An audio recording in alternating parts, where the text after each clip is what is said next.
Sir good morning sir. Good morning, Santosh. Sir இன்னைக்கு என்ன market update please sir. Yeah. Salam Dubai. This is Martin Matt. Aerospace தான். ரெண்டு நாளா பட்ஜெட்டோட impact பத்தி பேசுறோம்.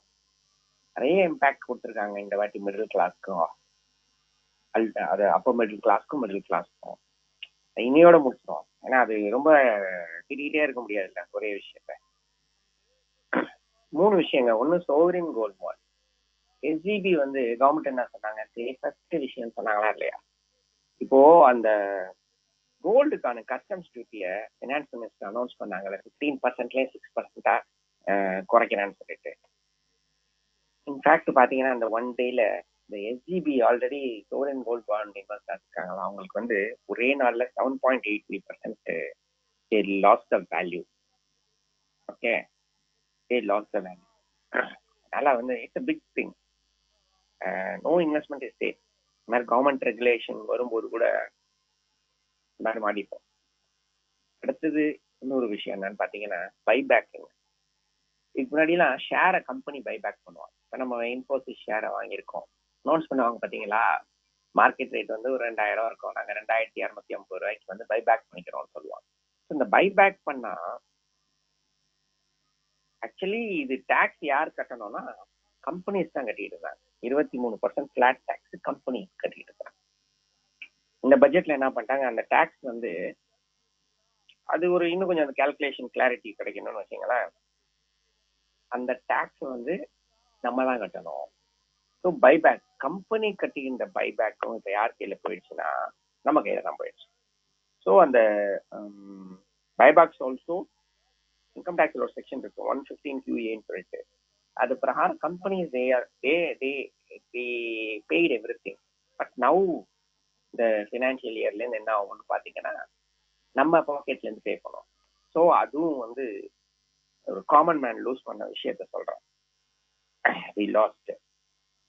See, that is what. இன்னொரு பக்கம் இந்த லாங் டேர்ம் கேபிட்டல் 2 நாளா திட்டிக்கிட்டே இருக்கும், இப்படி பண்ணிட்டாங்களேன்னு சொல்லிட்டு. என்ன அதுல இன்னொரு வச்சிருக்காங்கன்னா ஸ்டாம்ப் டியூட்டி இருக்குல்ல, ஸ்டாம்ப் டியூட்டி பேசிக் பிரைஸ் அது செலவு தாங்க. 100 ரூபாய்க்கு ஒரு பொருளை வாங்குறோம், அந்த பொருளை வாங்கும் போது எக்ஸ்பென்சஸ் இருக்குல்ல, ஸ்டாம்ப் டியூட்டி அதுல காஸ்டா சேர்த்துக்கணும். 110 ரூபா ஃபார் எக்ஸாம்பிள் வச்சுப்போம். இந்த இன்ட்ரெஸ்ட் காஸ்ட் இதெல்லாம் சேர்ந்தா நம்ம ப்ராப்பர்ட்டி 1 கோடி ரூபாய்க்கு ப்ராப்பர்ட்டி வாங்குறோம், அதுக்கு இன்ட்ரெஸ்ட் 20 லட்சம். அப்போ 1.2 crore தான் நமக்கு காஸ்ட். ஸ்டாம்ப் டியூட்டி ஒரு 10 லட்சம், 1.3 crore. இதான ஸ்டாம்ப். இதே சேர்த்துக்க கூடாதுன்னு சொல்லிட்டாங்க. ஏன்னா நாங்க 12% குறைச்சிட்டோம். This is what. இவ்வளோ middle class upper middle class இந்த 2 பேருக்கும் அடி வாங்கின விஷயங்கள் இவ்வளோ இருக்கு. இது என்ன நடக்கும்னா சிஸ்டத்துல இருந்து லிக்விடிட்டி எடுக்காது. இவங்க தான் டாக்ஸ் வாங்கிட்டாங்கல்ல, இந்த டாக்ஸை இவங்க உள்ள கொண்டு ஸ்பெண்ட் பண்ணாங்கன்னா குட் காமன் பீப்புளுக்கு. அப்படி இல்லைன்னா என்ன நடக்கும்னா சிஸ்டத்துக்குள்ளேயே லிக்விடிட்டி இல்லாத மாதிரி இருக்கும். இந்த இம்பாக்ட் உடனே எல்லாம் தெரியாது, இந்த வருஷம் அதெல்லாம் தெரியாது, இட் டேக் இயர்ஸ். ஏன்னா அநேகமாக நிறைய ரெப்ரசன்டேஷன் ஃபினான்ஸ் மினிஸ்டர் பக்கம் போயிருக்குங்க. இவ்வளோ பெரிய எதிர்ப்புகள் ஒன்றும் இந்த 10 வருஷம் பட்ஜெட்ல ஒன்றும் பெருசாலாம் நல்ல விஷயம்னு சொன்னா வெரி ஃபியூ விஷயங்கள் வந்திருக்கு.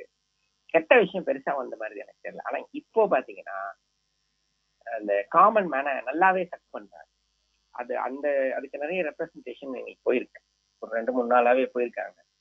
அந்த ரெப்ரசன்டேஷனை பேஸ் பண்ணி ஏதாவது ஒண்ணு வித்ரா பண்ணாங்கன்னா கொஞ்சம் நல்லா இருக்கும். ஏன்னா பிகாஸ் இப்ப நான் சொன்ன விஷயங்கள் எல்லாம் மிடில் கிளாஸ் நுழைய ஆரம்பிச்சிருக்காங்க. ஸ்டாக்ஸ்ல இன்வெஸ்ட் பண்ண ஆரம்பிச்சிருக்காங்க, மியூச்சுவல் ஃபண்ட்ஸ் இன்வெஸ்ட்மெண்ட் ஸ்டார்ட் பண்ணிருக்காங்க.